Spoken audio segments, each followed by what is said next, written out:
પલ પલ કરું પ્રણામ। આદ્ય જાગનીપીઠ શ્રી 5 મહામંગલપુરી ધામમાં વિરાજમાન શ્રી રાજજી, શ્યામાજી, શ્રીજી તેમજ બાઈજુ મહારાણીજી પરમ પવિત્ર ગાદી શોભાવી રહ્યા એવા મારા જગતગુરુ આચાર્ય મહારાજશ્રીજી।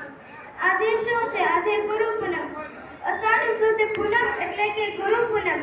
ગુરુ પૂનમના દિવસે વેદવ્યાસજીનો જન્મદિવસ થયો હતો।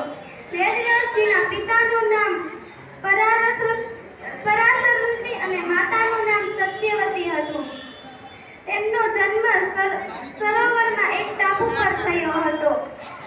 આપણા જીવનમાં કુલ 3 ગુરુ હોય છે। આપણા જીવનમાં કુલ 3 ગુરુ હોય છે। પહેલા ગુરુ માતા પિતા। માતા આપણને જન્મ આપે છે અને પિતા આપણને આંગળી પકડીને ચાલતા શીખવે છે। બીજા ગુરુ શિક્ષક, તે આપણને શિક્ષકનું જ્ઞાન આપે છે। ત્રીજા ગુરુ સતગુરુ, તે આપણને અંધારામાંથી અંજવાળ તરફ લઈ જાય છે, ભવસાગર પાર ઉતારે છે।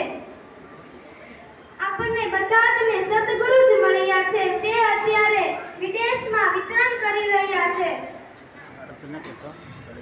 કહેવત છે ને, ગુરુ વિના જ્ઞાન નથી, વૃક્ષ વિના પાન નથી। બોલો શ્રી પ્રાણનાથ પ્યારે કી। ये एक मिनट रुक जाइए यहाँ से